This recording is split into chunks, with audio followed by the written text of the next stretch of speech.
বাংলাদেশের ঐতিহ্যবাহী এলাকা জনপদ রংপুরে আসলে যার কথা মনে পড়ে আপনাদের মাটি এবং মানুষের সন্তান ছিলেন সাবেক প্রেসিডেন্ট মরহুম হোসাইন মোহাম্মদ এরশাদ। আল্লাহ রাব্বুল আলামিন তাকেও কবরে যেন মাফ করে দেন। এ জেলায় আসলে আমাদের মাজলিসুল মুফাসসিরিন বাংলাদেশ আলেমদের একটা সংগঠন আছে, তার কেন্দ্রীয় কমিটির সেক্রেটারি জেনারেল আপনাদের রংপুরের সন্তান আলহাজ মাওলানা নুরুল আমিন ভাইয়ের জন্য দোয়া চাচ্ছি। মঞ্চে বসা আছেন আমার বন্ধুবর মাওলানা আব্দুল মমিন, অন্যান্য ওলামা ইকরাম, আমি এখানে নাম জানি না। দোয়া করছে আল্লাহ আলেমদের সম্মান মর্যাদা যেন আরও বাড়িয়ে দেন। সামনে বসা মুসলমান ভাইরা, পর্দার আড়ালের সম্মানিতা মা এবং বোনেরা, প্রশাসনের ভাইরা, এ কথা এখন আর বলা লাগছে না, কারণ এ না হলেও এখন মনে হচ্ছে অসুবিধা নেই,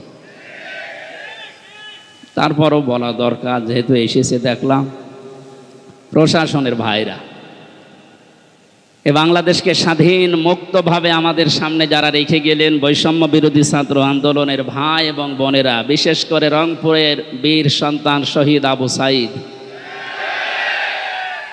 আমি গিয়েছিলাম তার কবরে। আল্লাহ রাব্বুল আলামিন জান্নাতের সুউচ্চ মাকাম যেন তাকে দান করেন।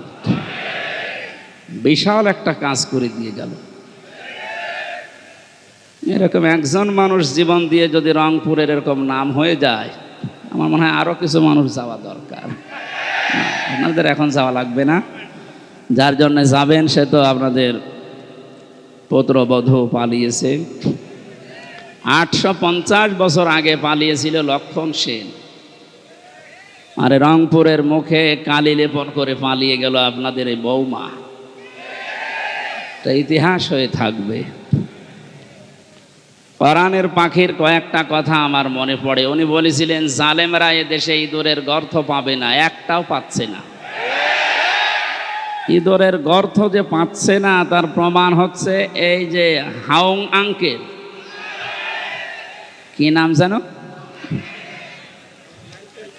আমি কালকে গোয়েন্দা বিভাগের প্রধান যিনি, তার সাথে কথা বলেছি। বলছে হুজুর ও আছে, আমাদের কাছে আছে, 2-1 দিন পরেই ওরে আমরা ছাড়ব, মানে গর্তে লুকিয়ে আছে, ওরে ছাড়া হবে। গতকালকে এক শয়তান ধরা পড়েছে, ডিবির মশিউর, এ একেবারে টাটকা নির্ভেজাল একটা শয়তান। আমি দেখিনি, পরবর্তীতে রিমান্ডে দেখেছি একবার। আমার মনে হয় শয়তান তো আমি জীবনে দেখিনি, যদি দেখতাম তো ওইরকম একেবারে নির্ভেজাল টাটকা একটা শয়তান আসে মাঝে মাঝে, এমন এমন গালি দেয় আলেমদের। জেলখানার ভেতরে সবচেয়ে এই লোকটার নাম বেশি পাওয়া গেছে 3 বছরে। আমার মনে হয় জামাত আর বিএনপির লোক যদি ওরে পায়, ওরে ছিঁড়ে খেয়ে ফেলবে, কারণ ও যা করেছে। এই জন্য গর্থে লুকানোর জায়গা এদেশে আর নেই, কোনো গর্ত বাকি নেই। যেখানে যা লুকিয়ে আছে সব বের করে নিয়ে আসা হচ্ছে, কারণ কোনো জায়গা নেই আপনার জন্য। জালেমের জন্য পুরা জমিন আল্লাহ সংকীর্ণ করে দিয়েছে। যারা অনেকেই পাগলামি করছেন যে আমি পাশে আছি, চট করে ঢুকে পড়বো, আপনি আসেন, আপনাকে আমরা ঢোকাচ্ছি। ঢোকাবো ঠিকই, যে বানিয়েছিলেন আয়না ঘর, ওখানে ঢোকাবো। সুতরাং সবাইকে নিয়ে আমরা আল্লাহর দরবারে শুকরিয়া জানাচ্ছি যে স্বাধীন একটা মুক্ত জায়গায় আমরা এখন কোরআনের অনুষ্ঠান কোনো বাধা বিপত্তি ছাড়াই, অনুমতি ছাড়াই করতে পারছি। অথচ এই অনুষ্ঠানটা আগস্ট মাসের 5 তারিখে করতে হলে কমপক্ষে 14 জায়গায় অনুমতি নেওয়া লাগতো। অনুমতি যাদের কাছে নেওয়া লাগতো, একে একটা মানুষ অন্য ধর্মের মানুষের কাছে হলেও আমরা মেনে নিতাম। মুসলমানের কোরআন মুসলমানের সামনে বলা হবে, আর ওর কাছে বলা লাগবে যে আপনি একটু লিখে দিন। কি হয়ে গেছে এখন, হাড়ে হাড়ে টের পাচ্ছে না। কোরআনের পাখি 2 নম্বরে জানিয়েছিল শুধু নাড়া দেওয়া হবে, দিল্লি গিয়ে পড়বেন। একেবারে তাই পড়িস। পৃথিবীতে এখন প্রায় 228টা রাষ্ট্র, স্বাধীন পরাধীন মিলে। আমার যা লেখাপড়া আমার এই আয়ত্তে বলছি, এখনো 7টা দেশ বাড়তেছি, 235টা দেশ হবে কয়েকদিন ইনশাল্লাহ। 7 সিস্টার ভেঙে যাচ্ছে না? ওরা পাকিস্তান থেকে আমাদেরকে আলাদা করেছে, এই জন্যে নাকি ওরা আমাদের পরম বন্ধু। তা আমরা আপনাদেরকে আরো 7টা দেশ বের করে দিচ্ছি, আমরা আপনাদের বড় বন্ধু। আপনারা 1 ভাগ করে যদি বন্ধু হন, আমরা কয় ভাগ করছি? আরো বেশি হবে। কারণ উনি বলেছিলেন যে বাবরি মসজিদ যেভাবে টুকরা টুকরা করেছেন, আল্লাহর এই ঘরকে ভারত এত টুকরা করবে আল্লাহ ইনশাল্লাহ। অত টুকরা হলেও অসুবিধা নেই। অনেকে মনে করেন তাহলে রাষ্ট্র হয়ে যাবে এক জেলার মতো। হ্যাঁ, সিঙ্গাপুরে গেলাম, এই মাথা থেকে ওই মাথা মাত্র 43 কিলোমিটার। মাত্র 43 কিলোমিটার যদি একটা দেশ হয়, ভারতের তো 100টা দেশ হওয়া দরকার। হবে ইনশাআল্লাহ। তাহলে ভারতে আমার মনে হয় যেভাবে বাড়তেছে দেশ, 235টাও থাকবে না, 335টা হয়ে যাবে।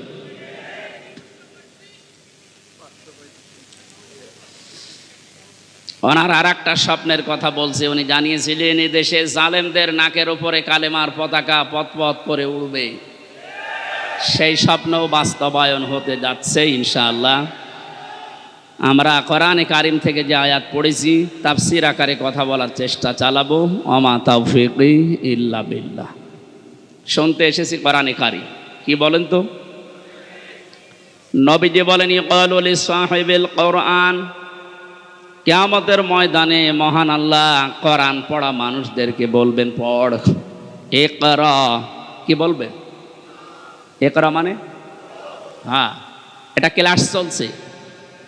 যারা এখানে আছে কলেজ বিশ্ববিদ্যালয় মাদ্রাসায় পড়া, আমরা জানি অধিকাংশ ক্লাসগুলো হয় সর্বোচ্চ 45 মিনিট।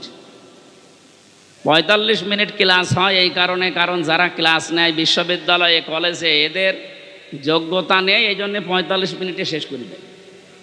ও বলছে ঠিক। আমাদের ভার্সিটিতে একজন ক্লাস নিত, ডক্টর লোকমান স্যার।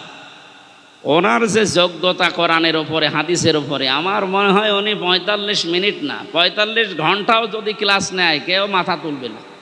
এত যোগ্যতা আল্লাহ তারে দিয়েছে। কিন্তু 45 মিনিট পরে ঘন্টা বেজে যায়, আর একজন আসে। কেন? বিজ্ঞান এই মাথা নিয়ে গবেষণা করে চালিয়েছে যে এখানে যে সমস্ত সিস্টেমগুলো আল্লাহ দিয়ে রেখেছেন, মানুষের কথা রিসিভ করার জন্য একটা জায়গা আছে, অক্সিপিটাল লব বলা হয়। এই জায়গাতে মানুষের কথাগুলো ধরে ক্যাচ করে রেখে দেয়। সর্বোচ্চ 45 মিনিট কথা বলার পরে মানুষের এই জায়গা, এখান থেকে আগেরটা আবার মুছে যায়, নতুন করে যেটা বলবেন ওইটা যোগ হয়। এই জন্য 45 মিনিটের পরে ক্লাস নেওয়া ঠিক না, কারণ ক্লাস একটা গুরুত্বপূর্ণ জিনিস। বিশ্ববিদ্যালয়ে যারা ক্লাস নেয় 1 ঘন্টা 45 মিনিট, তারা কমপক্ষে 20 ঘন্টা পড়াশোনা করা লাগে। আগে 40-50টা বইয়ের রেফারেন্স আগে দেওয়া লাগে, নয়তো যারা সামনে বসে আছে আমাদের মতো শ্রোতা তো না, সব ওখানে মেধাবী ছাত্রছাত্রী বসে থাকে। এই জন্য বলছি, এটা যেহেতু ক্লাস চলছে, ক্লাসের মতো আপনি অ্যাক্টিভ থাকবেন। এদিক ওদিকে তাকানো, মোবাইল টেপা, ছবি তোলা সব বন্ধ করে দিন।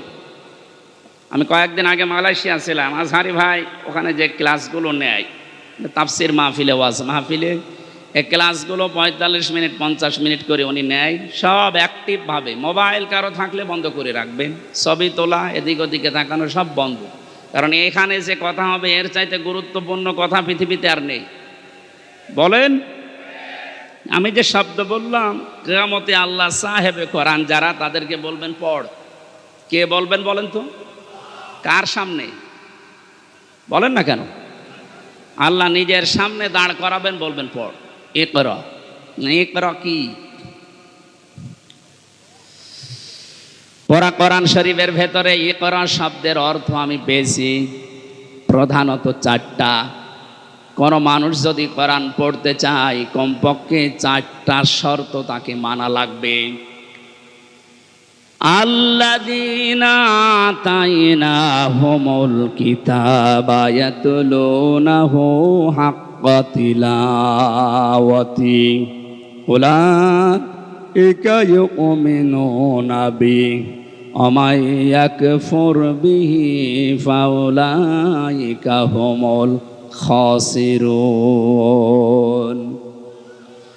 সূরা বাকারা 121 নম্বর আয়াতে আছে, আল্লাহ পাক বলেন, যাদেরকে আমি এই কিতাব কোরআনে কারিম দিয়েছি তারা তেলাওয়াত করলে কিতাবকে হক আদায় করে তেলাওয়াত করে। কি আদায় করে?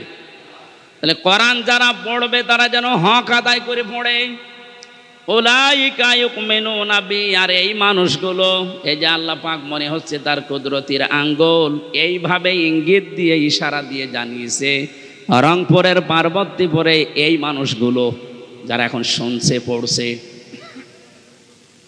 আমরা এখন আল্লাহর কুদরতি হাতের নিচে আছি, উনি যেন আমাদেরকে ইঙ্গিত দিচ্ছে যে এই মানুষগুলো উলাইকা ইউমিনুনা বি।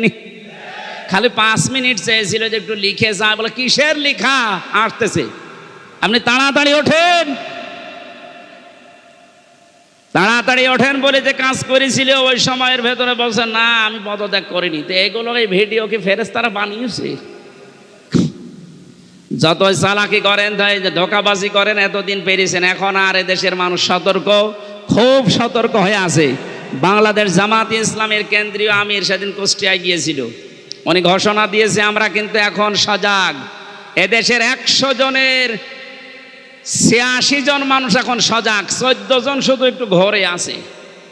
এই ঘর কেটে যাবে ইনশাল্লাহ, যখন পিঠের ওপরে পড়বে তখন ঘর এমনি কেটে যাবে।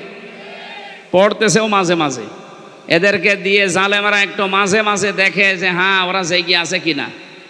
প্রথমে লাগিয়েছিল অন্য ধর্মের লোকদেরকে, হালে পানি নেয়নি। এরপরে লাগিয়েছে প্রধান বিচারপতিকে দিয়ে একটা কু তৈরি করে, পারেনি। এরপরে লাগিয়েছে আনসারদের। কিসের আনসার? 42,000 আনসার নিয়োগ হয়েছে, তার ভেতরে 32,000 গোপালগঞ্জে। তা আমরা যে এখনো 63 জেলার লোক আছি, আমরা কি ঘাস কাটছি? সবই যদি ওই জেলার হয় তো বাংলাদেশে 63 জেলা জেলা না? পার্সেন্টেজ হিসাবে ভাগ করে দিতে পারেন না? সবগুলো ওখান থেকে, এই জন্যই তো ওরা লেগেছে। এ 17 বছর কোথায় ছিলেন আপনার অধিকার নিয়ে? হঠাৎ এখন শুরু করেছেন। পুলিশ ছাড়া যদি দেশ চলতে পারে, ও আনসার ছাড়া চলবে 1 আর 2। কোনো দরকার নেই, সাতা বিলুপ্ত করে দিন। এই জন্য আমাদের উদ্দেশ্য হচ্ছে দিন কায়েম করা এদেশে। যেহেতু দিন আল্লাহর, আর আমরা সব কামলা, আমরা সব কামলা, খাদেম, লেবার, মনীষ, জন, পাট, সার্ভেন্ট, ভিত্ত যাই বলেন, আমরা চেষ্টা চালাচ্ছি আমাদের বেতনের জন্য। বিকাল 5টায় যখন আল্লাহ আমাদেরকে বেতন দেবে, বলবে যা ওয়াসিকাল্লাযীনা তাকাও রাব্বাহুম ইলাল জান্নাতি যুমারা, 70,000 গেট তৈরি হবে আমাদেরকে রিসিপশন করার জন্য। আজ এই দেশের নেতা যারা আসে বিভিন্ন জেলাতে, মন্ত্রী, এমপি, তাদের জন্য 8টা, 10টা, 15টা গেট হয়। আল্লাহ আল্লাহ আমরা এমন খাদেম আল্লাহর দিনের 70,000 গেট আল্লাহ বানাবে। আল্লাহ যেন এই ভাগ্য আমাদের কপালে লেখেন, বলেন আমিন। সুতরাং বিজয় আসলে যে সমস্ত কাজ সামনে আসবে তার একটা আরম্ভ হয়ে গেছে। দিন যত যাচ্ছে এদেশে দিন কায়েম হোক, এটা অনেকেই চাচ্ছে। 58 ভাগ যখন হয়ে গেছে, এটা মিথ্যা নয়। নাসরুন শব্দের শাব্দিক অর্থ হচ্ছে সাহায্য, আর নুন সিন র নাসর মানে ঈগল পাখি। এই জন্য যারা এই সূরাটা পড়তে গিয়ে সোয়াদ না বলে সিন দিয়ে উচ্চারণ করেন, আপনার কিন্তু নামাজ হবে না। কারণ নামাজ ভাঙার কারণ 19টা, তার ভেতরে প্রথম কারণ কোরআন যদি কেউ অশুদ্ধ পড়ে। এবার তেলাওয়াত করবেন শুদ্ধভাবে। আমরা প্রবেশ করছি। ফাউযু বিল্লাহি মিনাশ শাইতানির রাজিম। বিসমিল্লাহির রহমানির রহিম। ইযা জাআ নাসরুল্লাহি ওয়াল ফাত। সূরা নসরের 3টা আয়াত আল্লাহ দিয়েছেন। কোরআন শরীফে 3 আয়াত বিশিষ্ট সূরা আছে, 3টা, আসর, নসর আর কাউসার। কয়টা সূরা? এর ভেতরে মাত্র 3টা আয়াত আছে। আমার তো যতটুকু কোরআনের উপরে পড়াশোনা করা আছে, এই নসরের ভেতরে আল্লাহ এত কথা দিয়েছেন, তাফসীর আকারে যদি আমি কিয়ামত পর্যন্ত হায়াত পাই, তাও এত কথা শেষ করা সম্ভব না। এত কথা এই সূরার ভেতরে আছে। নসর শব্দের শাব্দিক অর্থ সাহায্য, আল্লাহ বলেন যখন আসবে আমার সাহায্য তখন আপনি বিজয় দেখতে পাবেন। তাহলে বিজয় আসার শর্ত সাহায্য। বিজয় আসার শর্ত কি? এই 15.5 বছর পরে যে বিজয় এসেছে এটা আল্লাহর সাহায্যে এসেছে। মাধ্যম বৈষম্য বিরোধী ছাত্র আন্দোলনে যারা জীবন দিল এরা মাধ্যম, আর যারা 2700 এখনো হাসপাতালের বেডে কাতরাচ্ছে, আমরা এদেশের দায়িত্বে এখন যারা আছেন তাদেরকে আহ্বান জানাচ্ছি, বাংলাদেশে এখনো যারা হাসপাতালে কাতরায়, বিশেষ করে স্বাধীনতায় এই যুদ্ধে যারা আহত হয়েছে প্রত্যেককেই যেন পুনর্বাসন করা হয় তার সঠিকভাবে এবং স্থায়ীভাবে। কথা বলেন ঠিক কিনা? এরা জীবন্ত শহীদ, কারো চোখ নেই, কারো পা নেই। আমি কুষ্টিয়া হাসপাতালে এই 6 তারিখে গিয়েছিলাম দেখার জন্যে। 5 তারিখে স্বাধীন হয়েছে, 6 তারিখে সকালে গিয়ে দেখি একজনের অন্ডকোষ উড়ে গেছে, একজনের চোখ উড়ে গেছে। আমার যতটুকু সমর্থ ছিল আমার বাবার, আমি নিজের পক্ষ থেকে বাড়িগুলো ওই শহীদদের বাড়ি গিয়ে সাহায্য করে এসেছি। রাষ্ট্রকে আহ্বান জানাচ্ছে আপনারা এগিয়ে আসেন। এই দরবেশের টাকা এবং এই জালেমাদের টাকা পয়সা সবগুলো বাজেয়াপ্ত করে এদের পেছনে খরচ করে। আমার ভাইরা, এজন্য যে বিজয় আমরা পেয়েছি এটা আল্লাহর সাহায্যে, তাছাড়া সম্ভব ছিল না। 15.5 বছর এদেশে বহু মানুষ চেষ্টা চালিয়েছে, পারে নাই। আমার মনে হচ্ছে আবু সাইদ, মুগ্ধ, রায়হানি, আমিন সহ এই ছেলে মেয়েদেরকে আমার আল্লাহ পাক এই দেশে আবাবিল পাখির মতো পাঠিয়েছে। ইযা জাআ নাসরুল্লাহি ওয়াল ফাত, যখন আসবে আল্লাহর সাহায্য, হে নবী আপনি বিজয় দেখতে পাবেন। আর বিজয় যখন আসবে যে 7টা জিনিস পর পর দেখা যাবে, তার 1 নম্বরে অরাআইতান নাসা ইয়াদখুলুনা ফি দীনিল্লাহি আফওয়াজা, আপনি দেখতে পাবেন দলে দলে পালে পালে মানুষ ইসলামে প্রবেশ করছে। কোথায়? বলেন বলেন। এই সুযোগটাকে যেন অন্যদিকে না নিয়ে যায়। এই জন্য ফরিদপুর থেকে শুরু করে এই যে পঞ্চগড়ে অনেকে এখন কাজে লেগে পড়েছে বিভিন্ন মিশনারির নাম দিয়ে। সাদা পোশাকে তারা আসতেছে, নারী আর পুরুষ সবার পোশাক সাদা। ওরা এখন খ্রিস্টান ধর্মের নাম না, ঈসাই ধর্মের নাম দিয়ে মানুষদেরকে ওই ধর্মে নিয়ে যেতে চেষ্টা চালাচ্ছে। এটা বিজয়ের বিপক্ষের অবস্থান।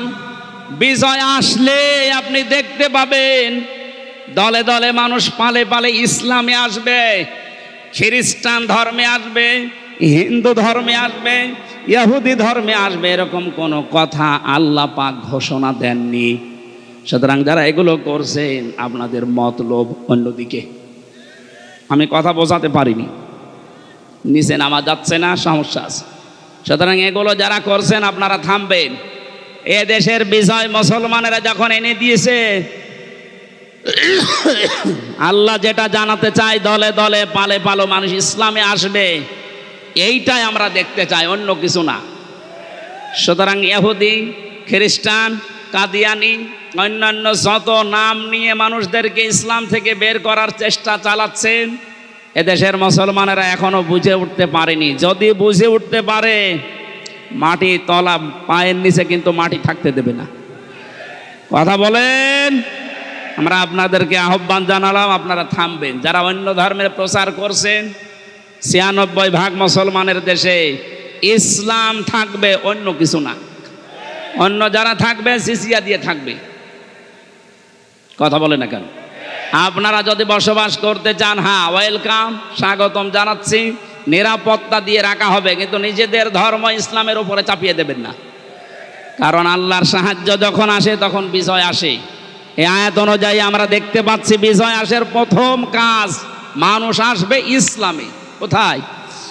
আফওয়াজা শব্দের শাব্দিক অর্থ আলেম যারা আছে জিজ্ঞাসা করেন তো।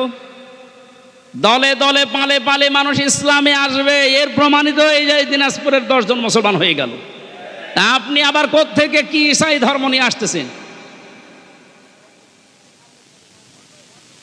এবার আসেন তো শব্দের দিকে তাকাই। আল্লাহ পাক বলেন, হে নবী আপনি দেখতে পাবেন মানুষগুলো দলে দলে পালে পালে প্রবেশ করছে ফি দীনিল্লাহ, আল্লাহর দিনে। কার দিন বলেন তো? দিন কার? আরো জোরে। আমাদের নাকি দিন? দিন আল্লাহর, আমরা হচ্ছে দিনের খাদেম, কামলা, লেবার, মনীষ, পাট, যাই বলেন, সার্ভেন্ট, ভিত্ত। আমরা কেউ এ দেশে দিনের মালিক না, আমরা সবাই দিনের খাদেম। দিনের খাদেমে কথা বলতে লজ্জা হয়, শরম লাগে, নিজেকে ছোট মনে হয়। আরে বিশ্ব নবী ছিলেন দিনের খাদেম। প্রচার করতে গিয়ে যখন কাফেরেরা পাথর দিয়ে আঘাত করত, ঢেকে ফেলতেন মারতে মারতে, হযরতে জিবরাইল এসে যখন পাথরগুলো সরিয়ে ফেলেন, নবীজি আহত অবস্থায়, ক্ষত বিক্ষত অবস্থায়, কথা বলতে পারেন না, এমন কঠিন অবস্থায়ও বলতেন, ইয়া খে জিবরাইল, হে ভাই জিবরাইল, আমার কাজটা সকালবেলা থেকে কি? অন্য কোনো কাজ আছে আমার? ফেরেশতা জিবরাইল বলতেন, ইয়া রাসূলুল্লাহ, আল্লাহ পাক আমাকে জানাতে চেয়েছেন, বলতে বলেছেন এই কথা যে সকালবেলা থেকে আপনার কাজ এই দিনের খেদমত করা, কারণ দিন প্রচারের জন্য দিনের খাদেম হিসাবে আল্লাহ আপনাকে পাঠিয়েছেন। দিনের মালিক নবীজিও না, দিনের খাদেম ছিলেন তিনি। আমরাও দিনের খাদেম। বাস্তবতা এবার সামনে নিয়ে আসছি আমরা। আজ 53 বছরে দিনের খেদমত করছে এদেশের অনেক মুসলমানেরা, চেষ্টা চালাচ্ছে। দিনের খেদমতের যে সমস্ত পর্যায়গুলো আছে, মানুষকে দিনের দিকে নিয়ে আসা, ডাকা, দিনকে আল্লাহর জমিনে কায়েম করা, যে যেভাবে পারছি আমরা চেষ্টা করছি। কিন্তু দেখতে পাচ্ছি আমাদের এই বাধা দেওয়ার জন্য অনেকে উঠে পড়ে লেগেছে। আজকের মাহফিলের সভাপতি বাবুল সাহেব, উনি যদি বলে আমাদের 10 জনকে যে আপনাদের আমরা কামলা নিলাম, আপনি এই 2 বিঘা জমি ধান লাগিয়ে দেন, আমরা 10 জন মিলে ধান লাগাচ্ছি, বিকাল 5টা পর্যন্ত আমাদের ডিউটি, উনি বিকাল 5টা এসে আমাদের বেতন দিয়ে দেবেন। বিকাল 5টা বাজতে আর মাত্র 10 মিনিট বাকি আছে। 10-12 জন মস্তান মোটর সাইকেল নিয়ে, অস্ত্র নিয়ে এসে বলছে ধান লাগানো যাবে না, যা লাগিয়েছেন সব আমরা তুলে ফেলবো। আমরা যারা কামলা আছি, খাদেম আছি, আমরা যারা লেবার আছি, আমরা বলবো ভাই আপনারা ধান তুলে ফেলবেন, অসুবিধা নেই, কারণ এ ধানের মালিকও আমরা না, এ জমির মালিকও আমরা না। কথা বলে না কেন? আমাদের একটা উদ্দেশ্য আছে এখানে কাজ করার। উদ্দেশ্যটা হচ্ছে এই জমিন যার, তিনি এখানে নেই, কিন্তু আমরা হচ্ছে পাহারাদার। এ ধান আমরা বহু কষ্ট করে লাগিয়েছি সারাদিন। আপনারা যদি ধান তুলে ফেলতে চান ফেলেন, কিন্তু আর 10 মিনিট পরে, কারণ আর 10 মিনিট পরে মালিক আসবে, আমাদের বেতন দিয়ে দেবে, বেতন নিয়ে আমাদের সংসার চলবে। আপনি যদি এখনই তুলে ফেলেন, এখনো তো 5টা বাজেনি, মালিক এখনো আসেনি, উনি এসে যদি দেখে ধান সব তোলা হয়ে গেছে, আমাদের বেতন দেবে না। কথা বলেন না কেন? আরো জরিমানা নিতে পারে যে তোরা থাকতে ধান তুললো কেন। আমারও প্রশ্ন হচ্ছে, মালিক যখন আসবে তার আগে 5টা পর্যন্ত পাহারা দেওয়ার দায়িত্ব এই লেবারদের, এই খাদেমদের। এই কথা বলেন। আমরা যেহেতু জমিনের কামলা, এ জমিনের মালিক না, এই জমিনে আল্লাহর দিন কায়েম করতে হবে। বিকাল 5টা মানে জীবনের শেষ দিন, জীবনের শেষ দিন পর্যন্ত যে থাকা লাগবে মাঠে ময়দানে, এ ঘোষণা আমি বানালাম। সূরা হিজর 14 নম্বর পারার 99 নম্বর আয়াত। এটা আল্লাহ পাক বলেন, ওয়াবুদ রাব্বাকা হাত্তা ইয়াতিয়াকাল ইয়াকিন।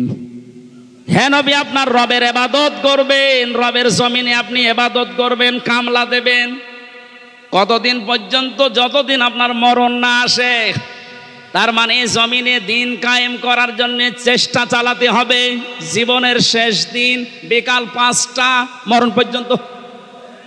এর ভেতরে যদি কেউ বাধা দিতে আসেন, ওই ধান তুলে ফেললে যেমন মাস্তানদের সাথে হাতাহাতি হওয়া, কথা কাটাকাটি হওয়া, মারামারি হওয়া, খুন খারাপি হওয়া সম্ভাবনা নেই? বলেন বলেন। বলুন। সুতরাং এই জমিনেও আমরা বিকাল 5টা পর্যন্ত কাজ করব। এর ভেতরে যদি কেউ বাধা দিতে আসেন, হাতাহাতি হবে, কথা কাটাকাটি হবে, মারামারি হবে, প্রয়োজন হলে মেরেও ফেলতে পারি। কারণ আমাদের বেতন দরকার। আমাদের বেতনের নাম জান্নাত। দেবে কয়টায়? 5টায়। বলেন বলেন। যেহেতু এখনো বিকাল 5টা বাজে নাই, মানে জীবনের শেষ দিন আসে নাই, আমার জীবনের মেন কাজ এখন এইটা, কি করে জমিন আল্লাহর দিন কায়েম হয়। এর ভেতরে বহু বাধা দিয়েছিলেন বিভিন্ন কায়দায়, যেগুলো বাধা দিয়েছে সেগুলোকে আল্লাহ নিজে অপমান করছে। এই যে কালামানিক বিসি উড়ে গেছে, বিসি উড়ে যায়নি, ওর অবস্থা এখন ভালো না। দয়া পরবশ হয়ে অনেক বিচারপতি এখন বলছে ওরে ছেড়ে দিলে ভালো হয়। কিসের ছেড়ে দেওয়া? ও মরে যাক, ওর কোনো ছাড় নেই। শুধু না, যত জালেম ধরা পড়েছে ওরা যেন কিয়ামতের আগে আর ছাড়া না পায়। কারণ এগুলো ক্যান্সার, এ বের হলে আবার ইসলামের বিরুদ্ধে ষড়যন্ত্র করবে, ধান তুলে ফেলবে। এক কথা বলে না কেন? আমি জেলে বসে আছি আর আমার নামে তালিকা করেছে 116 জনের ভেতরে আমার নাম আছে। আরে বেটা, আমি তো বসে আছি 3 বছর। কত বড় শয়তান দেখেছেন। আর ওরে নাকি এখন ছেড়ে দেবে। কিসের ছেড়ে দেওয়া? কোনো ছাড় নেই এদের।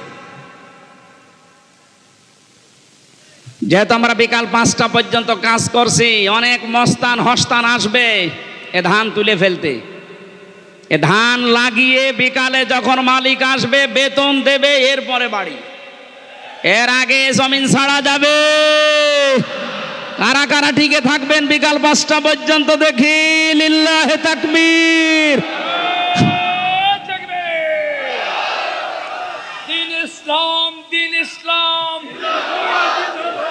আল কোরআনের আলো, দুনিয়ার মুসলিম, এক হও, লড়াই করো, নারায়ে তাকবীর। আমির হামজা ভাই এগিয়ে। আলহামদুলিল্লাহ ভাই।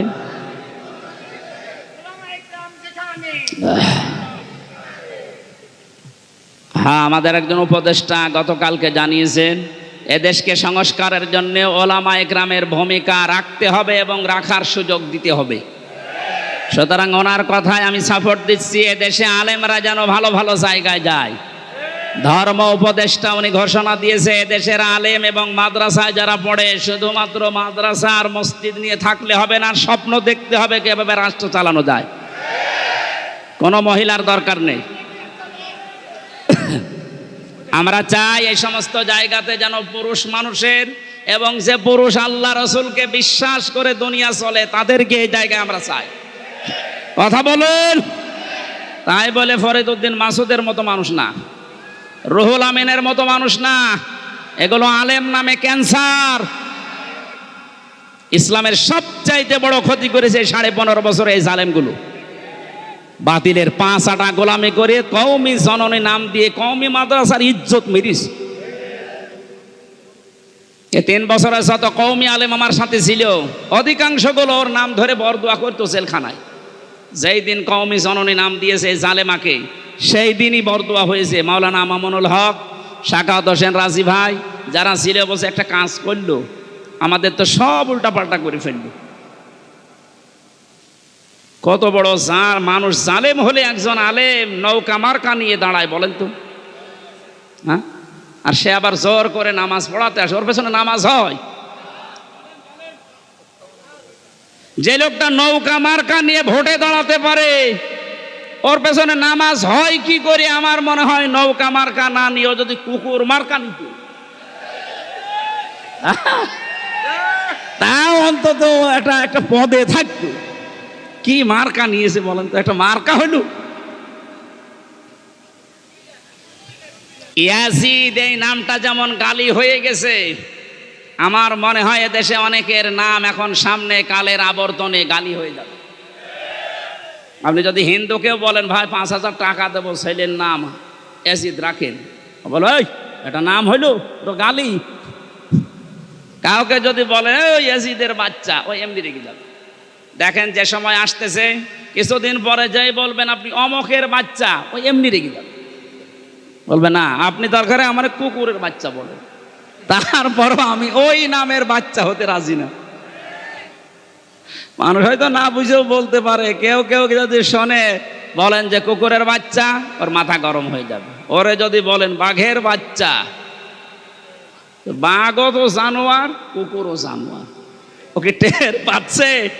সুতরাং কালের আবর্তনে আমরা দেখতে পাচ্ছি আপনাদের নামও থাকবে না। 15.5 বছরে যেমন পরিচয় দিতে আমাদের ভয় পেতাম, এই যে অবস্থায় 1 মাস 15 দিনে হয়েছে, এখন এদেশে আমার সারা দেশ ঘোরা শেষ, একটা জেলাও আমার বাকি নেই। যা দেখতেছি এদেশের 1 ইঞ্চি জায়গায় দাঁড়িয়ে কেউ কথা বলার সাহস এখন নেই যে আমি এই করি, বলতে পারবে? পিটিয়ে মেরে ফেলবে। আমার বংশের 100 জনের 98 জন ছিল ওই আগস্টের 5 তারিখের পরে বিকালবেলা আমারে বলছে, বাবাজি আমরা সব জামাতে ইসলামী হয়ে গেছি। হ্যাঁ, জামাতে ইসলাম? এতদিন কি করলেন? আমি 3টা বছর জেলে পড়ে আছি, কোনোদিন খোঁজও নেননি। আরো আমার বাবার কাছে সে টিটকারি দিত, তো ভালোই হয়েছে। এখন ঠেলা টের পান আপনি যে হঠাৎ করেই ঘুরে গেলেন। ছোটখাটো এবং মাঝারি ধরনের জালেম যারা সব ফিরে আসতেছে, কারণ এরা জানে যে এদেশে কিয়ামতের আগে অন্তত আর দাঁড় করানো আমাদের সম্ভব না, বুঝে ফেলেছে। এই জন্যই বলছি মোড়ে মোড়ে ছবি টাঙিয়ে দেন, ফেসবুকে দিয়ে দেন, যে এগুলো যেন দেশে আসতে না পারে, এলাকায় ঢুকতে না পারে। নূহ আলাইহিস সালামের ওই দোয়াই করছিল, তাদার আলাল আরদি মিনাল কাফিরিনা দাজ্জার, এদের আন্ডা বাচ্চা পর্যন্ত যেন জমিনে থাকতে না পারে, কারণ ওর পেট থেকে যেটা আসবে ওটা ডবল হারামি হবে। সম্মানিত মুসল্লি কিরাম, আমরা আল্লাহর জমিনে আল্লাহর দ্বীনের খাদেম, আমরা কেউ মালিক না। আমরা চেষ্টা করে যাচ্ছি, যদি কায়েম হতে পারে ভালো, না হলেও আমাদের অসুবিধা নেই, আমাদের বেতন আছে। কথা বলেন না কেন? এখন যিনি বাবলু সাহেব, উনি যদি বলেন এই মাস্তানরা যা করবা করো, আমি কিছু বলবো না, যদি সামনাসামনি কিছু না বলে বুঝতে হবে ওনার গোপনে কোনো দুর্বিসন্ধি আছে। কারণ এখন হয়তো কিছু বলছে না, কিন্তু যেই দিন ধরবে মস্তানদের বাপ বলার সময় দেবে না। আল্লাহ আগস্টের 5 তারিখে যেমন দেয়নি, দুপুরের খাবার খেয়ে যাবে সে সময় দেয়। সুবহানাল্লাহ আলহামদুলিল্লাহ লা ইলাহা ইল্লাল্লাহ সুবহানাল্লাহ, এই লাগবে না, লা ইলাহা ইল্লাল্লাহ মুহাম্মাদুর রাসূলুল্লাহ। এই কথা বন্ধ করেন, এমনি এটা ক্লাস চলছে বললাম, কথা বন্ধ করেন। তাহলে বাল্লেগোর আমি ব্যাখ্যা করছিলাম যে বাল্লেগ না দিয়ে আল্লাহর নবী বাল্লেগও দিয়েছেন। এটা শুধু আমির হামজার কাজ না, যে যতটুকু জানবে ওইটাই তার প্রচার করা লাগবে, এটা ফরজ মনে করি। বাংলাদেশে দায়িত্ব যদি যিনি ছিলেন পালিয়েছে তিনি সহ যে যেখানে আমরা আছি মুসলমান যারা দাবি করি, প্রত্যেকে নবীর এই কথাকে যদি ফরজ মনে করে পালন করতে পারতাম, এই 15.5 বছরে কোনো কোরআনের মাহফিল বন্ধ হতো না। কারণ সবাই আমি প্রচার করি, যে যতটুকু জানি, বাধা দেবে কে? বাধা দেবে তারও তো প্রচার করা ফরজ। কথা বলে না কেন? আমরা এই হাদিস না বোঝার কারণে আজ বহু বাধার সম্মুখীন হয়েছিলাম। এখন এটা যেহেতু মানুষ জানছে যে আমি যদি জানি কুল হুয়াল্লাহু আহাদ, এইটাও প্রচার করা নামাজের মতো ফরজ। তাহলে কোরআন পড়তে হবে। এই করার ব্যাখ্যা বললাম 4টা: শুদ্ধ করে পড়া, নিজে বোঝা, নিজে ওর ওপরে কাজ করা, আর এটা মানুষের কাছে পৌঁছিয়ে দেওয়া। আল্লাহ এই 4টা শর্ত যারা মানে তাদেরকেই বলেন উলাইকা ইউমিনুনা বি, এরাই কোরআনে বিশ্বাসী। আর এই 4টা যারা মানে না, শুদ্ধ করে হয়তো পড়ায় কিন্তু বোঝে না, বুঝলেও হয়তো ওটা জীবনে মানে না, মানলেও এটা যে প্রচার করা লাগবে এই কাজে সে নেই, এটাকে সে ফিতনা মনে করে না। প্রচার করতে গেলে না জানি আবার কে কি মনে করে, মন খারাপ করে কিনা, না বুঝে আবার উল্টাপাল্টা ধারণা আসে কিনা, সমস্যা হয় কিনা, এই জন্যই তো অনেকে চুপ থাকে। কথা বলেন। আমার রিমান্ডে 10 দিনই একই প্রশ্ন করেছিল যে অত বেশি বলার দরকার কি, আপনি চুপ থাকতে পারেন না, তাহলে তার এই মাটির নিচে আসা লাগে না। তাহলে ওরাও জানতো যেটা প্রচার করা, ও যা বলে বানিয়ে তো বলে না, সঠিক কথাই বলে, কিন্তু ওর মুখ বন্ধ করা লাগবে। যেন এমন এমন কড়া কড়া কাজ করেছিল আমার সাথে, আমার 11 ঘন্টা টাঙিয়েছি, কালো কাপড় দিয়ে চোখ বেঁধে, সামনে না পেছনে হাত বেঁধে, ডান্ডা বেড়ি লাগিয়ে মাজায় দড়ি দিয়ে টাঙিয়েছি। 1-2 ঘন্টা 5 ঘন্টা 11 ঘন্টা আমার নামাজ পড়তেও দেয়নি। 4 ওয়াক্ত নামাজ আমি আন্দাজে পড়েছি, কারণ সব বাধা। 1.5 মিনিট 2 মিনিট সময় দিতে খালি প্রসাব করে আসেন, মাটির নিচে তো কিছু বোঝা যায় না। এরপরে শেষে যখন আর রাজি হয়নি, বলছে এই আকিজ গ্রুপে আমি চাকরি করতাম, আকিজের বিরুদ্ধে বলা লাগবে। সর্বশেষ বলেছিল জামাতে ইসলামী বাংলাদেশ এবং ছাত্র শিবিরের বিরুদ্ধে যে কথাগুলো লিখে দিলাম, ওরা জঙ্গি সংগঠন, এগুলো বলা লাগবে। যদি না বলেন আপনার বউ তুলে নিয়ে আনবে। বলেন কোথায় ওদের চরিত্র পৌঁছিয়েছিল। যেগুলো অফিসার ছিল আমার মনে হয় সবগুলো বাইরের দেশ থেকে ট্রেনিং দেওয়া। এদের চরিত্র এত খারাপ, আল্লাহর ভুল ধরতো মাঝে মাঝে। আরে ভাই, তুই আমার মামলার বিষয়ে জিজ্ঞাসা কর যে এই বিষয়ে আপনি কিছু জানেন কিনা। না, ও আল্লাহর ভুল ধর। অথচ মুসলমান, নাম জাহিদুল ইসলাম, নাম আতিকুল ইসলাম, শেখ ইমরান, ডিসি মান্নান, আসাদুজ্জামান, মনিরুল ইসলাম, কি সুন্দর সুন্দর নাম দিয়েছে। আসাদুজ্জামান মানে কি? জামানার বাঘ। মনিরুল ইসলাম স্ট্যাটাস দিয়েছে কালকে, এই শয়তানরা যদি দেশের মানুষ ধরতে পারে, জঙ্গির নাটক সাজিয়ে বিনা কারণে হাজার হাজার মানুষের জীবন নষ্ট করেছে। জঙ্গি কিসের জঙ্গি? হ্যাঁ, ওরা নিজেরাই জঙ্গি। এই দোষটাকে অন্যের ঘাড়ে চাপিয়ে কি করে দেশের ইসলামপন্থী যারা আছে তাদেরকে কাবু করা লাগবে, ঘায়েল করা লাগবে। আর বাইরের দেশকে এই ইস্যুটা কাজে লাগিয়ে কিভাবে অবৈধ ক্ষমতায় থাকা যায়, তাছাড়া কিচ্ছু না। 3 বছরে তো আমি কোনো জঙ্গি পাইনি। কয়েকজন আছে জেলখানা একটু উগ্র, জঙ্গি না। জঙ্গি কোথায় পাচ্ছেন? এদেশে কিছু উগ্র মানুষ আছে, এই মানুষগুলোকে এরা জঙ্গি বলে বাইরের দেশকে দেখায় যে এদেশে আছে। আমরা যদি না থাকি এ দেশ জাহান্নাম হয়ে যাবে। তোমরা থেকে কি করেছো? খালি টাকা পাচার করেছো। টাকাগুলো সব ফেরত নিয়ে আসা হবে। এ দাবি আপনি করেন না? কারো টাকা বাইরে না থাকবে, সব টাকা ফেরত নিয়ে আসা হবে। যারা টাকা আনতে পারবে না তাদের বউ ছেলে মেয়ে সব রাষ্ট্রের কাজে লাগানো হবে। আর ওদের 14 বংশ এ দেশে অবৈধ ঘোষণা করা হবে যদি টাকা বাইরে থেকে না নিয়ে আসতে পারে। টাকা আপনার বাবার টাকা নাকি? রংপুরের খেটে খাওয়া মানুষের এই ঘাম ঝরানো পয়সা আপনি 36,000 কোটি টাকা পাচার করলেন। আপনি মানুষ, আপনাকে তো 100 বার টুকরা করলেও এ দেশের মানুষের ঝাল মিটবে না।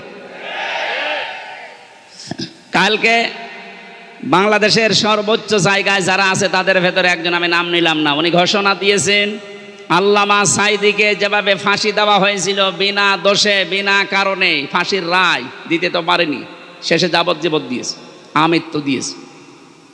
কিন্তু যারা দিয়েছে ওদের বিরুদ্ধে একটাও মিথ্যা কথা বলা লাগবে না, শুধু সত্য কথা দিয়েও যদি বিচার করা যায় তাহলে 1000 বার ওকে ফাঁসি দেওয়া যাবে। 1000 বার। কি করেছেন আপনি নিজে নিজে ভাবেন। অনেকে বলছে যে কিছুই করেনি, পদ্মা সেতু বানালো। কিসের পদ্মা সেতু বানিয়েছে? যা মেরে খেয়েছে। এই যে মসজিদের নাম বলে 560টা মসজিদ, আপনি জানেন সঠিক ইতিহাস? সৌদি আরব টাকা দিয়েছে, সেই টাকা দিয়ে মসজিদ বানিয়ে নিজের বাবার স্বপ্ন বলে চালাচ্ছে। যত স্বপ্ন সব তোমার বাবা দেখেছে, আর আমরা কি ঘুমাই? আমাদের স্বপ্ন নেই? কোরআনের পাখির যে স্বপ্ন ছিল ওই স্বপ্ন এখন বাস্তবে রূপ আসতেছে ইনশাআল্লাহ। যখন 100 জনের 58 জন চাচ্ছে, আর কিছুদিন যেতে দেন, এদেশের 100 জনের 100 জন মানুষই চাইবে আল্লাহর কোরআন দিয়ে দেশ চলুক। কারণ 53 বছর তো আমরা দেখলাম, একটু শোনেন, 53 বছরে বাবা চালিয়েছে, স্বামী চালিয়েছে, চাচা চালিয়েছে, ভাবি চালিয়েছে, বোনও চালিয়েছে, বাবু চালায়নি। আমরা দেখলাম কি হয়। এখন শুধু বাকি আছে আল্লাহর এই কোরআন দিয়ে দেশ চললে কেমন দেখা যায়, এটা আমরা দেখতে চাই। এই কথা বলেন না কেন? এটা দেখতে চাই না। এটা দেখবেন, এটা যদি কায়েম হয় তখন বুঝবেন যে কেমন সুন্দরভাবে দেশ চলছে। কেউ না খেয়ে থাকবেন ইনশাল্লাহ। আমরা যতটুকু আশা পাচ্ছি, দেখতে পাচ্ছি ভরসার জায়গা, এদেশের মানুষ যদি আর কয়েক % বেড়ে যায়, আর বাড়বে আমি ইচ্ছা করে আশা করছি, কারণ কয়েকদিন আগে 10 জন মুসলমান হয়ে গেল দিনাজপুরে, এর আগে 2 জন চুয়াডাঙ্গা, এর আগে 1 জন গাইবান্ধা, এর আগে 1 জন এই চট্টগ্রামের কি লালদিঘি, হতেই আছে অমুসলিমরা। আর মুসলমানরা তো একেবারে ছোট সালেম আর মাঝারি সালেম ফিরে আসতেছে, কারণ বড়গুলো তো সব তালিকা করা, ও আসবে না। আমার কুষ্টিয়ার যে 2 জন ছিল তালিকা, ও কোথায় যে পালিয়েছে, ওর বাড়ির ইট পর্যন্ত মানুষ খুলে নিয়ে চলে গেছে, পায়খানার প্যানও খুলে নিয়ে গেছে। যা, আমার মাঝে মাঝে মনে হয় আবু জেহেলের বাড়ি যদি পায়খানা হতে পারে, কারণ ও ওখানে বসে বসে সলা পরামর্শ করত নবীর বিরুদ্ধে, ইসলামের বিরুদ্ধে। কথা বলে না কেন? এই জন্য আল্লাহ ওই জায়গাটাকে অভিশপ্ত করে দিয়েছে। ওই জায়গাটাও এখন ইন্টারন্যাশনাল পায়খানা। আমি হজে যখন উপর দিয়ে ঘুরছিলাম, আমার পেটে ব্যথা করছিল, হঠাৎ ওই জায়গায় গেলাম, যে দাঁড়িয়ে আছি, এক পুলিশকে বলছি, হে ভাই, আমার তো পেটে ব্যথা করছে, এতক্ষণ তো ভালোই ছিলাম। আমারে বলছে, ইয়া হাজি হল হজ্জা, তাই না বিলা দুকা। হাজি দেশ কোথায়? যেহেতু মেন বাংলাদেশ, আমি বাংলাদেশ থেকে এসেছি। আমারও বলছে, আপনি জানেন না এটা কোন জায়গা? না তো। আবু সাহেলের বাড়ি, আপনি এখনো পায়খানা না করে দাঁড়িয়ে আছেন, তাড়াতাড়ি করো। ওই কাজ করে দেখে আমার পেটের ব্যথা ভালো হয়ে গেছে।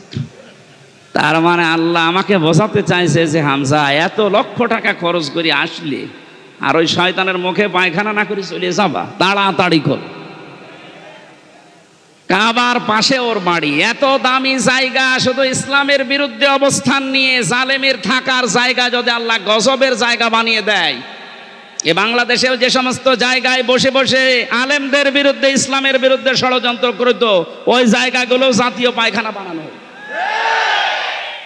আমার কে বললাম বুঝে বলছেন তো ঠিক নাকি আন্দাজে? আবু জেহেলের বাড়ির সাথে এ বাড়ির যাদের মিল আছে, সে যে নম্বরই হোক, এই নম্বরগুলো আমরা পায়খানা বানাতে চাই। সারা বিশ্বের মানুষ দেশ দেখতে আসবে আর জানবে যে এই জায়গায় গেলে পেটে ব্যথা হবে। হ্যাঁ, কথা বলে না কেন? কারণ এই গজবের জায়গাগুলো, যেখানে ইসলামের বিরুদ্ধে ষড়যন্ত্র হয়তো বসে বসে দুর্বিসন্ধি করতো, কি করে আলেমদের ফাঁসি দেওয়া যায়, কি করে আলেমদের আটক করে রাখা যায়। মামলাটা আমার 31 বার উঠেছিল, জামিন দেয়নি, অথচ সালেম চলে যাওয়ার পরেই মামলা তুলেছি, কোনো কিচ্ছু নেই, একবারে খালাস করে দিয়েছি। তার মানে ওর হাত ছিল। বিচারপতি কারবার বলতো, আমার কাছে কেন আসেন? হাইকোর্টের বিচারপতি বলছে, আমার কাছে কেন আসেন? আমার হাত বাঁধা, উপর থেকে যতক্ষণ পর্যন্ত আল্লাহর ওই অলি সিগন্যাল না দেবে কিছুই করার নেই। কোথায় ছিলাম আমরা? বিচার ব্যবস্থাকে কোথায় পৌঁছিয়ে দিয়েছে। আজকে প্রধান বিচারপতি যে কথাগুলো জানিয়েছে, আমার মনে হয় এই কথাগুলো বাংলাদেশে অতি শীঘ্রই, অতি দ্রুত কার্যকারী করা দরকার।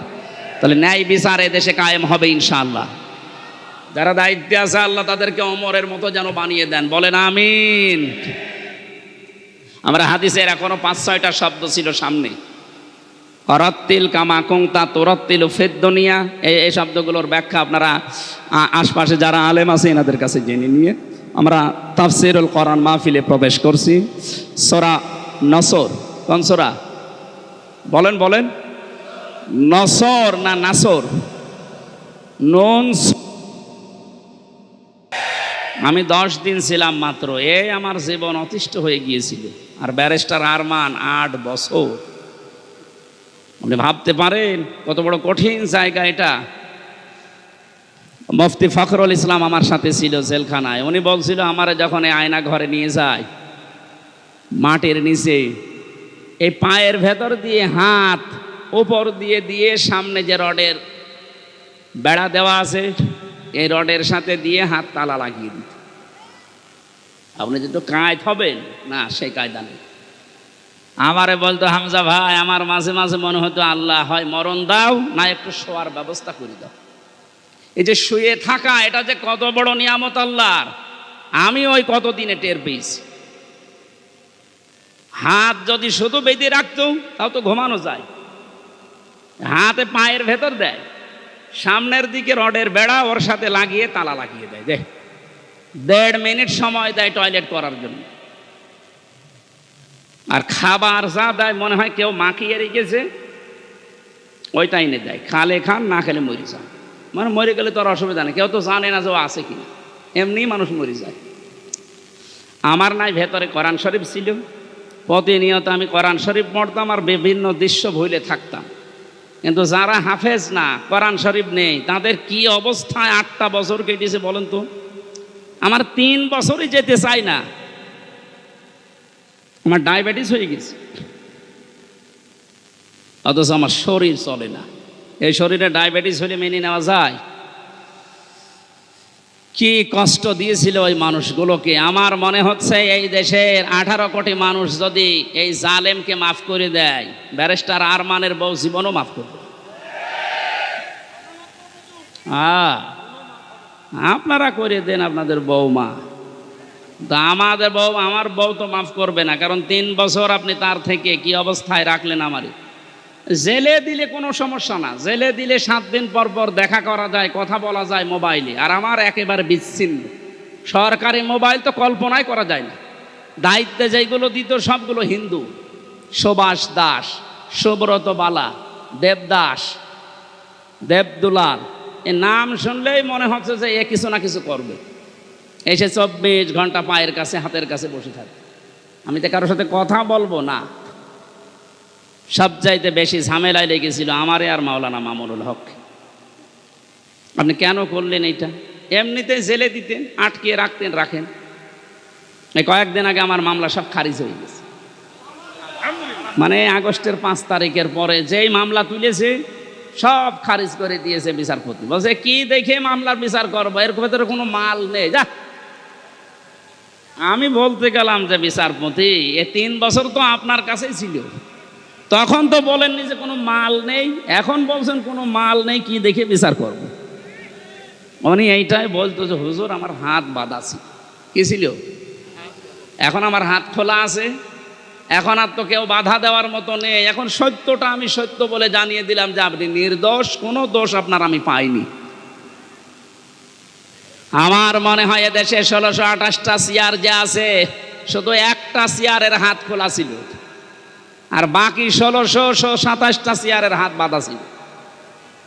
যারা লাফাতো এই কাকু থেকে শুরু করে হাসাও মাহমুদ থেকে, প্রত্যেকটা খালি আন্দাজে চাপা পিটা, ওদের কথায় বার্তায় কোনো মিল নেই।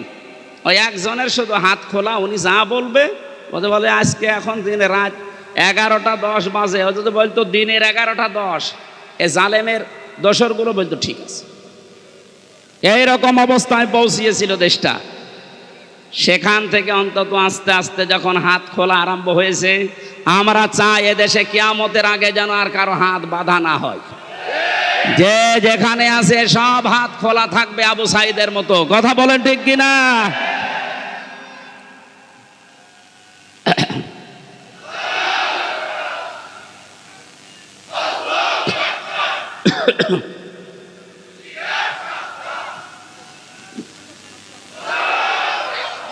দরুদ পড়ছি, সালাম পাঠাচ্ছি আমাদের নবী মুহাম্মদুর রাসূলুল্লাহ সাল্লাল্লাহু আলাইহি ওয়াসাল্লামের প্রতি। তার প্রথম শব্দই ছিল কিয়ামতের দিন আল্লাহ মানুষকে বলবেন পড়।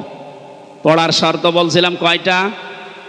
1 নম্বরে পড়তে হবে শুদ্ধ করে, 2 নম্বরে বুঝতে হবে এই পড়া বিষয়টা। আমি ছোটবেলায় যখন 9-10-এ পড়তাম, ওই সময় একটা ছেলে পড়াতাম কুষ্টিয়াতে। একটা ছেলে আমার কাছে পড়ে, আমাদের ছোট নদী চলে বাঁকে বাঁকে। আমি বললাম এটা মুখস্থ করে আমারে শোনাবা কালকে। আমার বলছে হুজুর এই যে আমাদের ময়াকার দয়কার র একটা শব্দ লিখতে 4টা অক্ষর কেন লাগে এইটা আপনি বলেন, তারপরে আমি ছোট নদী পড়বো। আমি জানি না একটা শব্দ লিখতে, বাক্য লিখতে যে 4টা অক্ষর লাগে, আমি তো জানি না। চিন্তা করলাম আল্লাহ, এর বয়স কয় বছর, এখনো দুধ ছাড়েনি। আর এ একটা শব্দ পড়বে, সামনের শব্দে যাবে না যতক্ষণ আগেরটা না বুঝবে। অথচ 96% মুসলমান এই দেশে আল্লাহর কালাম পড়ে যাচ্ছে আন্দাজে, কিচ্ছু জানে না। আহ্বান জানাচ্ছি এই ছেলেটার মতো মন তৈরি করেন, যেইটাই পড়বেন আগে বুঝবেন যে আল্লাহ এবং তার রাসূল কি জানাতে চায়, এরপরে সব দেওয়ার কথা বুঝতেছেন। 3 নম্বরে শুধু পড়লে বুঝলেই হবে না, যতটুকু জ্ঞান আপনি পেয়েছেন এই জ্ঞানটা মানুষের কাছে নিজের জীবনের ভেতরে বাস্তবায়নের চেষ্টা চালাতে হবে। 4 নাম্বার শর্ত হচ্ছে শুধু নিজে মানলে হবে না, এটা মানুষের কাছে পৌঁছিয়ে দেওয়ার নিয়ত করা লাগবে। এই হাদিসের ব্যাখ্যায় আর একটা হাদিস পেয়েছি, এদিকে তাকান। আন আবি হুরায়রা রাদিয়াল্লাহু তাআলা আনহু قال قال النبي صلى الله عليه وسلم, নবীজি বলেন বাল্লিগু আন্নি ওয়ালাউ আয়া, তোমরা যদি একটা বাক্যও জেনে থাকো ওটা মানুষের কাছে পৌঁছিয়ে দাও। বাল্লিগ দেননি নবীজি, বাল্লিগু বহু বচন। আলেম যারা আছেন তাদেরকে বলছি, কোরআনে কারিমে আল্লাহ বাল্লিগু দেয়নি, দিয়েছেন বাল্লিগ। ইয়া আইয়ুহার রাসূল বাল্লিগ মা উনজিলা ইলাইকা মির রাব্বিক, হে রাসূল আপনি তাবলীগ করেন, প্রচার করেন, ছড়িয়ে দেন, ছিটিয়ে দেন, জানিয়ে দেন, মানুষের ভেতরে প্রচার করেন যেটা আপনার রব আপনাকে দিয়েছে, তার নাম কোরআন শরীফ। তার নাম কি? আরো জোরে বলেন। কিন্তু এই কোরআন প্রচার করতে গিয়ে আপনার মনের ভেতরে যেন দুইটা জিনিস কখনো না আসে। কিতাবুন উনজিলা ইলাইকা ফালা ইয়াকুন ফি সাদরিকা হারাজুম মিনহু লিতুনযিরা বিহি ওয়া যিকরা লিল মুমিনিন। বলেন আল্লাহু আকবার। আল্লাহ পাক বলেন এই যে কিতাবে কোরআন আপনাকে দিলাম, এটা যখন মানুষের মাঝে প্রচার করবেন তখন আপনি যেন কোনো ভয় পাবেন না, কোনো দ্বিধা দ্বন্দ্ব সংশয় সন্দেহ এগুলো আপনার মনের ভেতরে কাজ না করে। হারাজনের ব্যাখ্যায় মুফাসসিরিন ইকরাম লিখেছেন দুইটা বিষয়। 1 নম্বরে কোরআন প্রচার করতে গিয়ে কখনো এই ভয় পাবেন না যে মানুষ হয়তো না বুঝে অনেকেই মন খারাপ করতে পারে। এরকম মানুষ দেশে নেই? আছে। আল্লাহ যেটা জানাতে চাই আমিও ওইটা বলতে চাই।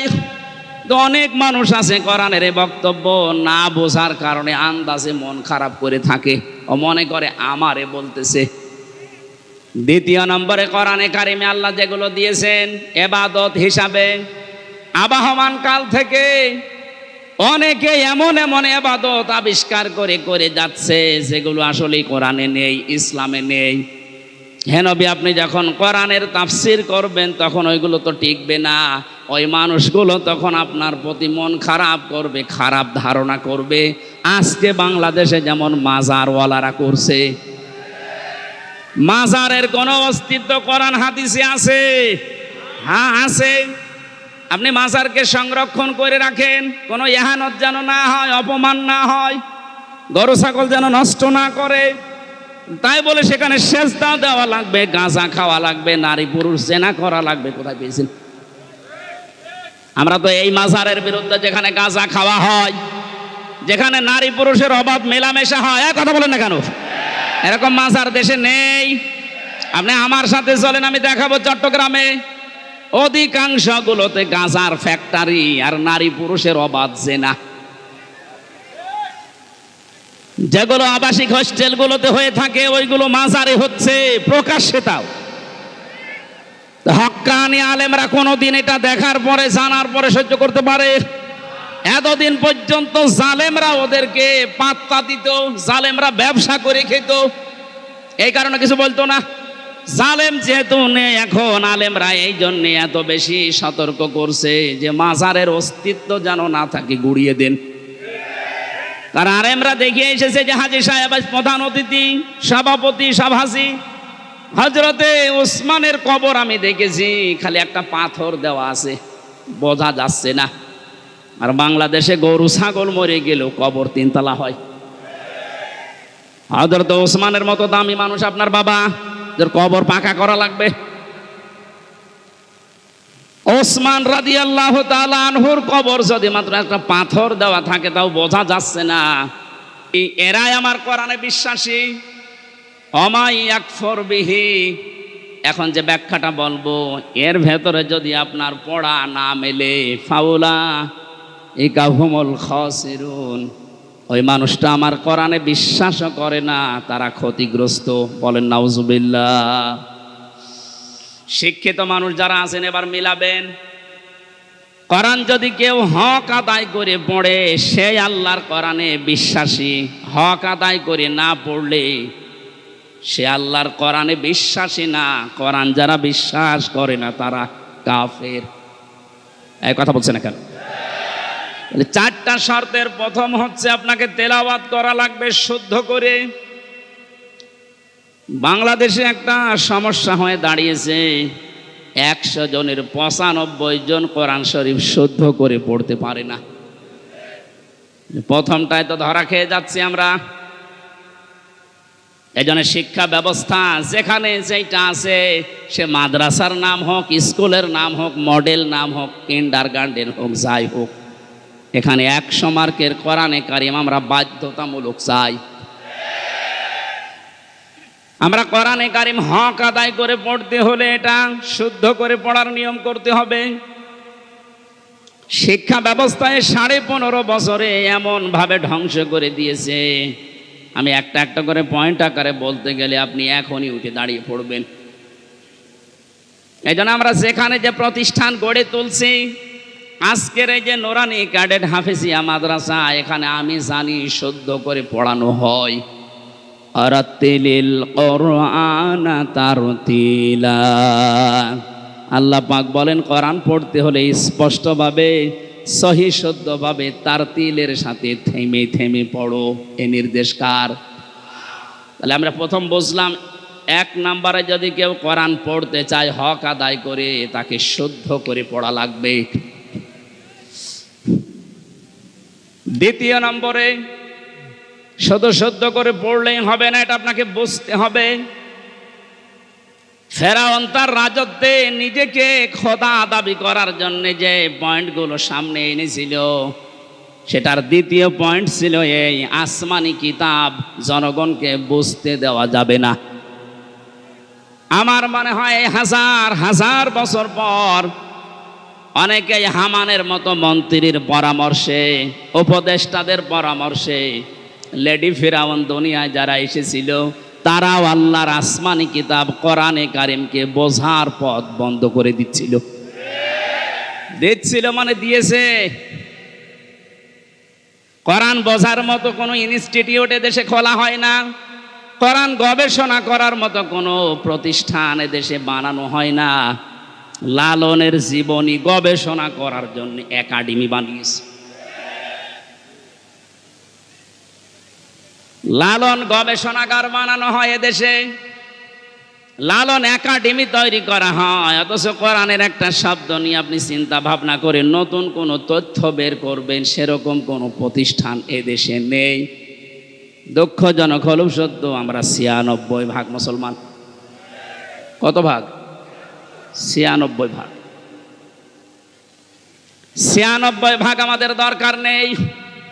গত পরশুদিনের আন্তর্জাতিক একটা রিপোর্ট পেয়েছি, এদেশে এখন 100 জনের 14 জন মানুষ যারা বিদায় নিয়েছে, জালেম স্বৈরাচারী, এদের পক্ষে এখনো পর্যন্ত সাফাই গাচ্ছে।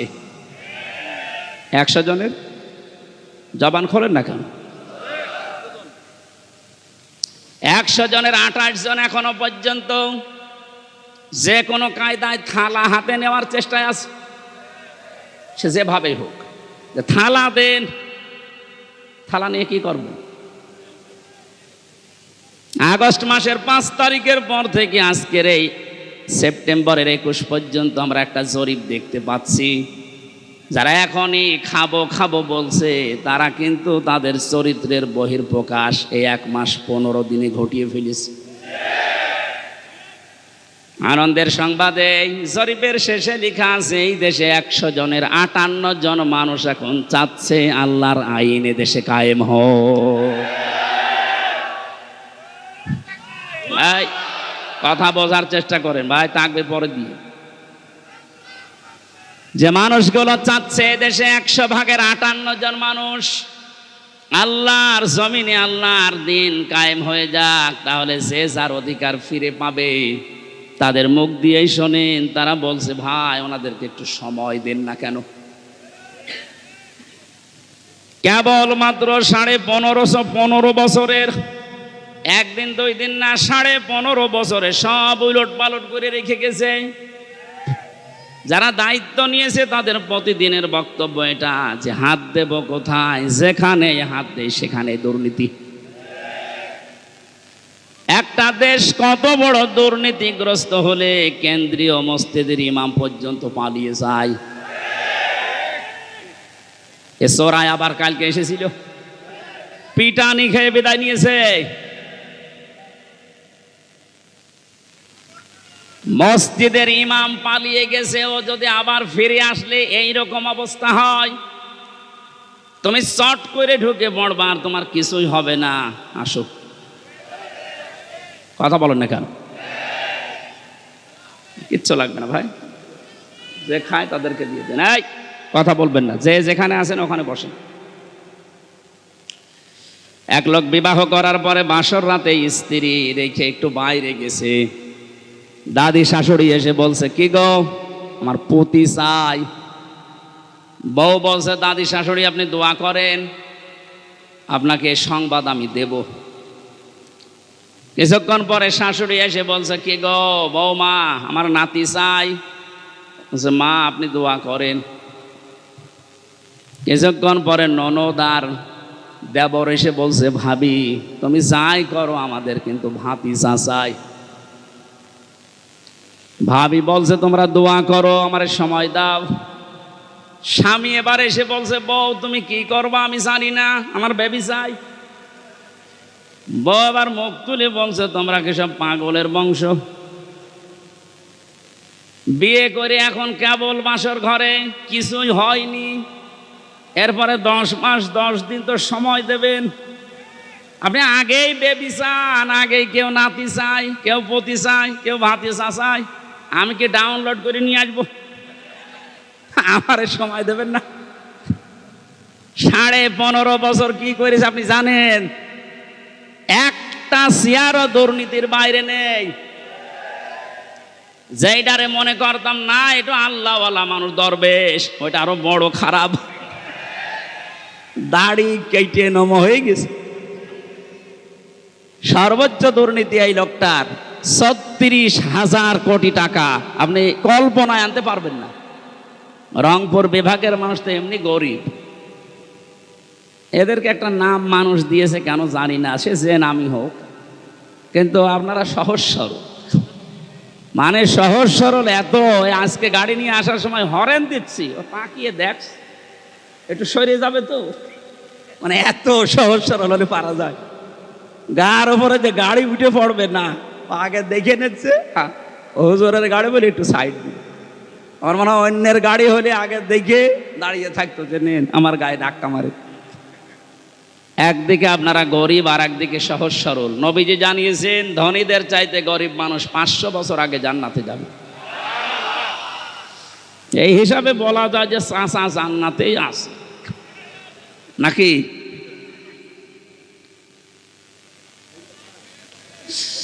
আমার ভাইরা যারা দায়িত্ব পেয়েছে সংস্কারের জন্য, যখন ছাত্ররা আপনাদের হাতে দিয়েছে খুব তাড়াতাড়ি করেন, এদেশের কোনো চেয়ার যেন বাকি না থাকে, সবগুলো সংস্কার করেন। কারণ এই জালেমদের দোসর এইগুলো।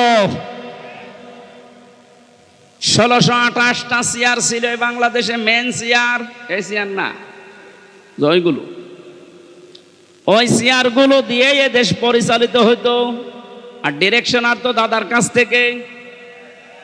সুতরাং আমরা চাই এদেশের এই 1628টা চেয়ারের একটা চেয়ারেও যেন কোনো জালেম না থাকে, জালেমের দোসররা না থাকে, সবগুলো সংস্কার করে নতুন মানুষ এনে বসান। হ্যাঁ, কথা বলেন না কেন? এটা করার জন্য আপনাকে সময় কিছুদিন দেওয়া লাগবে না, 10 মাস 10 দিন, নাই তো কি ফ্ল্যাক্সি লোড করে নিয়ে আসবে। এখনই খালি বারবার যে দেন থালা, থালা দেন, থালা নিয়ে করবেন কি? এ অবস্থায় যদি আবার ছেড়ে দেয় তাহলে এই 15 বছরের মতো দিনের ভোট রাতি হয়ে যাবে। এই জন্য সংস্কার যখন চলছে আমরা আহ্বান জানাই যারা দায়িত্বে আছেন আপনারা একটা সম্মানজনক সময় নিয়ে তাড়াতাড়ি সংস্কার করেন। একটা জালেমের দোসরকেও আমরা আর দেখতে চাই না। আল্লামা মামুনুল হক কয়েকদিন আগে ঘোষণা দিয়েছেন এই দেশে যেই মানুষগুলো জুলুম করেছে 1628টা, এর বাকি যারা জেলায়, উপজেলায়, থানায়, ইউনিয়নে যারা জালেম বলে চিহ্নিত, এদের ছবি মোড়ে মোড়ে টাঙিয়ে দেন যেন জালেমরা কিয়ামতের আগে দেশে আসতে না পারে। এই দাবি আপনারা করেন না? কিয়ামতের আগে দেশে আর জালেমরা আসতে পারবে না, সব ছবি টাঙিয়ে দেন।